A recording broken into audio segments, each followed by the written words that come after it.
Basharnitsan, the founder and CEO of Dialogue. Welcome to 10 by 20, a series of 10 questions discussed in 20-minute dialogues with local and international leaders doing visionary work at the intersection of people, technology, and society. Welcome, everyone, to our next 10 by 20. Today's guest is Simon Ballard. Simon's a guide in movement, meditation, sound, and ceremony. He founded 7 Directions Alchemy in 2010. It's a company and a method through which we navigate the 6 directions that exist outside of ourselves from our internal point of center. He guides retreats and lectures across the globe, and he works in festival production and Psilocybin assisted therapy as well. Super excited to have you, Simon. Welcome. Thank you. Thank you. How are you doing today? I am good. I am navigating the external directions of the weather here in the high desert. So yeah, I'm good. Totally. I can't imagine. It's hailing here, so it must be really windy over there, as you mentioned. Yeah. It's good. It clears out the cobwebs, all senses, so I always embrace it. It's good. Yeah. Well, tell me a little bit about you. We usually start off these interviews talking about how people grew up, like where they how their childhood was formative and whatever whatever they're doing now. But I'm curious of whatever you want to share around like what brought you to the States, where you grew up, how you grew up, and who most influenced you as you were growing up. Yeah, sure. I was born in South London. I was born in Brixton in South London back in the 70s, the early 70s. And I was a product of a very multicultural household, a father that traveled extensively, a mother who read extensively. I would say that my father was probably one of my greatest inspirations growing up, especially when it came to the cultural element. I was infused with so many different styles of music and spirituality and religious beliefs and things like that. I think that definitely shaped me as I got older. I was a tumultuous, volatile, horrible young boy who got kicked out of several schools until he was eventually kicked out for good at 14 years old. And my father gave me the option of getting a job or kind of getting out of the house. So I got a job. It was with him. He was a grave digger. So I entered into the world of grave digging at like 15 years old. And I'd say that for me was like a big pinnacle turning point in how I saw the world. Growing up in a society, I realized really quick through that job that the only people that are standing around graves commiserating someone's death are kind of white Westerners. The rest of the world is dressed in white and gold and burning incense. The Buddhists are throwing gold into the grave. The West Indians are drinking rum and dancing. The Hindus are dressed in orange and dancing around the grave. And all of these different other cultures are celebrating life as opposed to commiserating death. And I remember going home to my parents and saying, "Hey, listen, just so you know, like I'm okay with dying." And I freaked out a little bit. He needs a psychiatrist, and I'm like, no, I kind of get it. I kind of get it. I get it that it's part of our life.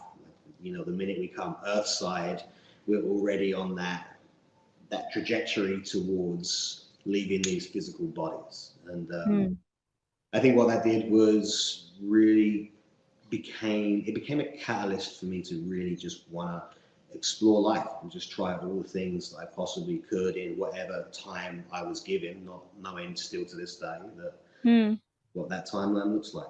Yeah. That's so interesting. And when you were a teenager, how did you become aware of all the other rituals? Was it more just a curiosity that you read books and you kind of like explored? Because this is like before Google, right? Before the internet.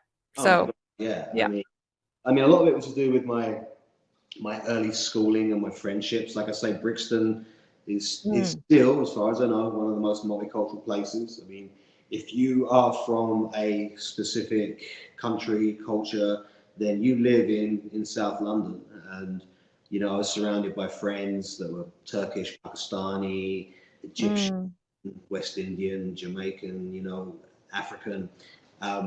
and I used to spend a lot of time with my friends. So I'd go around their houses and we cooked their traditional foods and learn about their traditional cultures and things like that. So I think that started really early, that well of just, oh my God, that's incredible.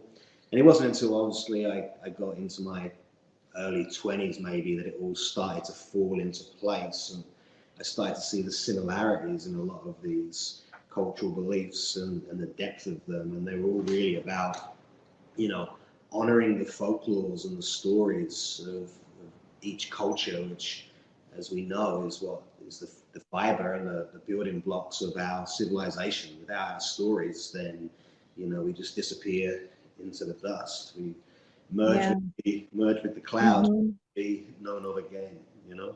Yeah. So how long did you grave dig for? How many years was it? I did a few seasons on and off. I think it was probably about 3-4 years.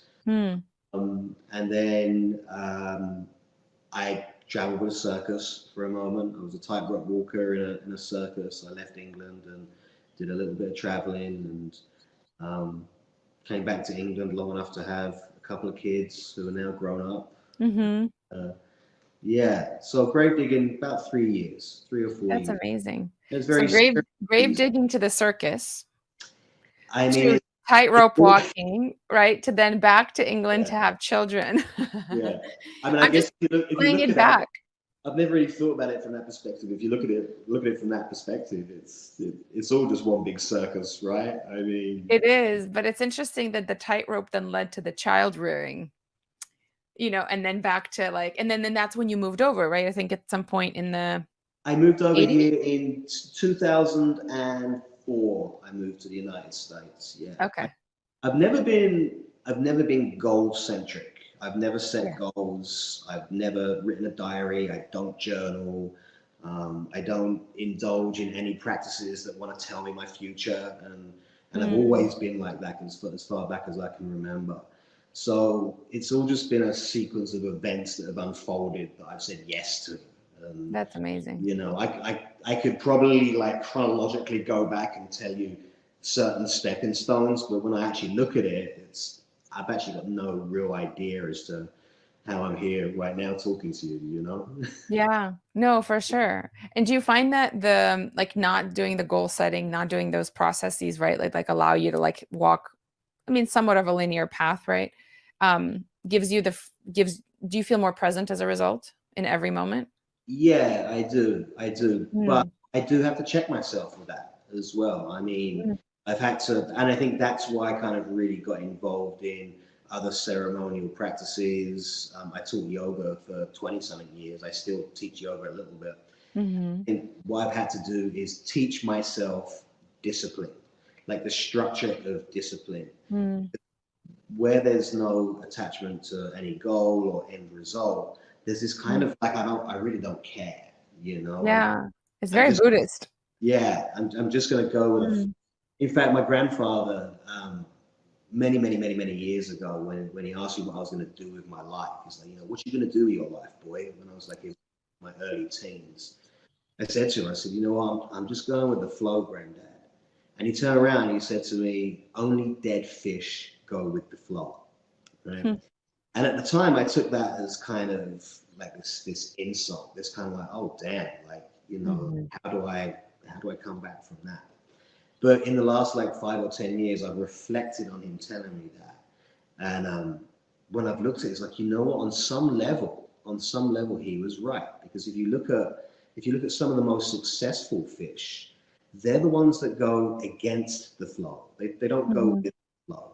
The salmon swims upstream to lay its eggs, so its mm, offspring has a safe journey back down through the waters. You know, the fish that go with the flow are sometimes the ones that don't do anything kind of really meaningful with their life. That the goldfish mhm, maybe doesn't have the room to go with the flow, mhm, or go against it rather, but he travels around his bowl, and that's his existence. mhm, So I think I've had to learn the discipline and the structure of certain practices in my own life, so I can go against my own idea of what the flow is. You know, because again, mm, even that's open to interpretation. The mhm. Well, what's your flow? Does your flow go the same way as mine? Does mine go against yours? I mean, we're all going against the flow in some way. Yeah, well, I mean, I would argue that even living your life in the way that you're living it, like, however, right, like, not to say that you're not like that you're not going with the flow, but you could also say, well, Simon's got all of these things happening as part of who he is, and that in and of itself is going against the grain of like having a career in this particular way and retiring at this age with this amount of money, which is what most people kind of, you know, they set expectations based on societal norm, what society considers norms, and you're going with the flow, but you're already in it of itself kind of like a renegade, you know? And I think, and that's a big thank you. And I think that's a big part of it, because I think I'll always be the protagonist. I'm always going to ask you to question your life. I'm always going to throw that wrench in what you believe to be real, you know. So it makes, I want people to think about their lives. And it's not like that's my purpose to you know, create discord for people, but I know for my own life that questioning the narrative has been really important in me finding out and understanding who I am. I'll always be a skeptic. I'll be a skeptic till I die. And let's be clear, I'm going to die probably happy and poor, right? But I'll always be a skeptic, because I want you to, the best of your ability, to prove to me, to convince me of what it is that you're trying to sell me, or what it is that you're trying to get me to believe in or sign up for. And I'm going to take the information that you give me and obviously make my own discernment around that. But that's the way I learn, and that's the way I understand things more, by being skeptical of them. And I think when you're a skeptic, you can be absolutely open to anything and all possibilities. Because if there's enough information or conviction or belief behind it, then you know you can be swayed in your own internal way. Totally. No, I appreciate that. I'd like to think of myself as a skeptic. So yeah, it's a good place to be, right? Because then you kind of have agency, like you said, to go one way or another. Yeah, but it does create that rebellious kind of streak. So you know you will get kicked out of school and fired from that job, you know. But I'd rather that than go with the grain of which I don't truly and fully embrace and believe in, you know. Yeah. So of all the things that you do in general on a day-to-day basis, whatever they might be, when would you say you do your most creative work? Whatever that is. I feel like it's constant. Mm. I know it sounds kind of cliche, but it does. It feels like it's constant. I mean, I'll get up in the morning and if my beautiful partner gets up with me, we'll sit and we'll go down the rabbit hole of conversation regarding ancestral trauma or, you know, world affairs, like at 5, 6 o'clock in the morning. And then, you know, even on the festival site, there's, you know, I'm really fortunate that there are parameters around what we have to do at the festival site, just as there are parameters around tea, cacao, psilocybin ceremonies, whatever it is. There are parameters, but there's this really huge creative space that exists within them. And for me, I feel like if I can stay creative throughout my entire day, if that's really who I am, then that can just keep supporting other people in their creative endeavors and make them think about the things. Because I think creativity comes in so many different shapes and forms. It's not just like, I've always wanted to oil paint, or I've always wanted to build art installations, or I've always wanted to, you know, do this thing over here. Creativity can be as simple as getting up and having a conversation that sparks and ignites that intent. You know, so I personally, I feel like I stay creative constantly, and my partner will attest to this. It probably drives her crazy, but I am always in a state of creativity, like whether it's building furniture or redecorating the house or art or jewelry or whatever it is. It's like it's just constantly. Yeah. That's so beautiful. I have to be disciplined to not do it. I mean, the better question would be, when are you not creative? That's interesting. But do you feel like, so do you equate creativity with flow? Yeah. Okay. I really do. We talk about this in tea ceremonies with the practice of Chow Dao. Chow Dao means the way of tea. The Dao is the way, right? And I feel like like the modern terminology for the Tao would be the flow, being in the flow state. So I think, yes, it is. It's just being in that stream of consciousness, whether you're aware of it or whether you're not aware of it. It's just being in that state. And I think the only way that you can remain in that state is if you're deeply connected and anchored to who you are in that brief moment, because you potentially change in the moment after it, right? Or in 3 moments' time, if they exist, you could change again. So I think it's like just accepting that space that you're in that moment. And then that gives you the capacity to be constantly creative and in that flow state, for sure. Do you find yourself ever being distracted from the flow state? Like, can anything distract you when you're in it? I actually encourage things to distract me from the flow state. Huh. Like, if I really like just go straight there with how I feel in it in this moment. Because what happens is I could be in conversation with somebody and there's a second or third or fourth or fifth perspective that's going in my mind at that time. So you and I could be having a conversation, but I could be thinking about all the wonderful things that I could do with your office and how you, do you know what I mean?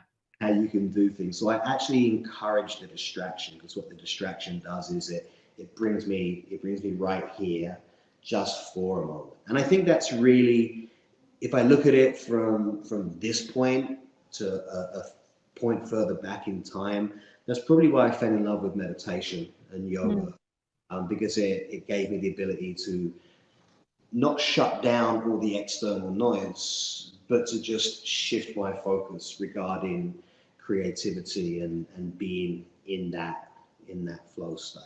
Sure. Yeah. So I welcome the distractions. Oh, that's beautiful. Yeah. Because I think not a lot of people could, because flow state is so hard to get into, as is for most, because we're so distracted in our society now. So it's nice that, so do you find yourself when you get distracted, and this is like totally going down a rabbit hole, but like, you welcome it, but do you like welcome it comes and then it goes and you're back in flow state? Yes, because that I feel is the important point, because, you know, we throw around this idea of being caught in this matrix or this construct and being suppressed or oppressed in our jobs or our lives and whatever that looks like.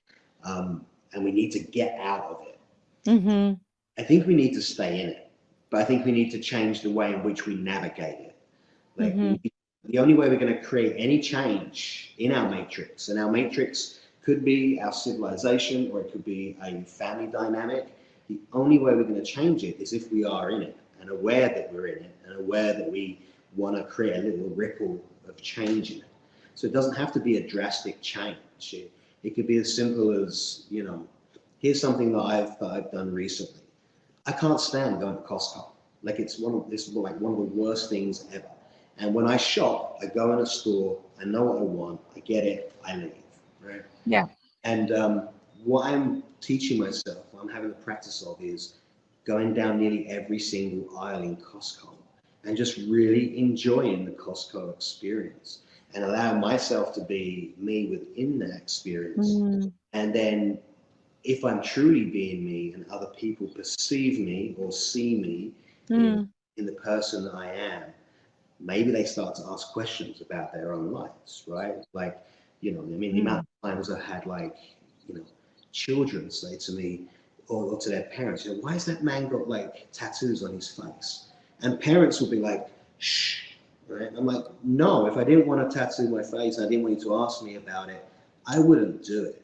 So I think it's things like that. It's putting yourself in those positions of the matrix in a way that people can then start to question their place within it. Because you're right, many people don't even know that they're in that state, and which means how do they know to get out of that state?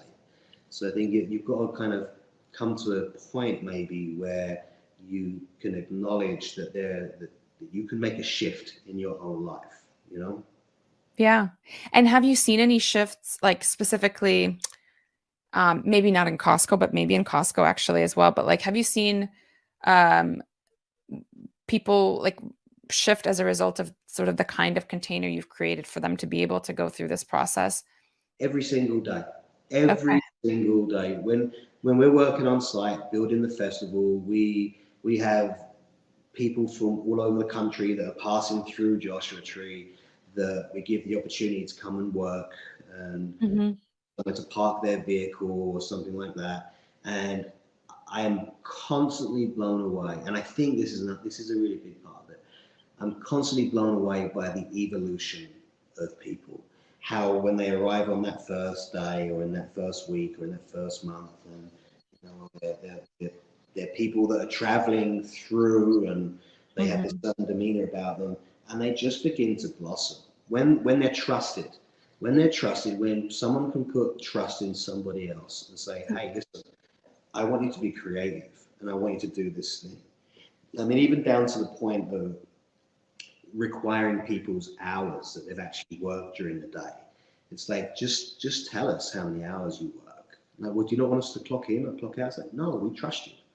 And I think we give people that trust, it allows them to trust deeper in themselves. And if they trust deeper in themselves, then they can be a little bit more true to who they actually are. I mean, I've seen it in the yoga studio. Like I taught yoga as a yoga teacher trainer for many years, and I've seen the timid, kind of insecure person at the back of the room on the first weekend of teacher training, over a period of 12 weeks, be at the front of class and be bright and be big and be bold. And I think it's because not just myself, but us as a community holding that space for that container to get larger and larger. And I think it's important to acknowledge that container has no lid on it, because if you put the lid on the container, then you're still bound by the confines of the size of that container. But if you allow the lid to come off, then creativity can flow in every single direction. You know? That's beautiful. Okay, are you ready for some rapid fire questions? Okay. When do you feel most connected to others? When I feel most connected to others, on the dance floor.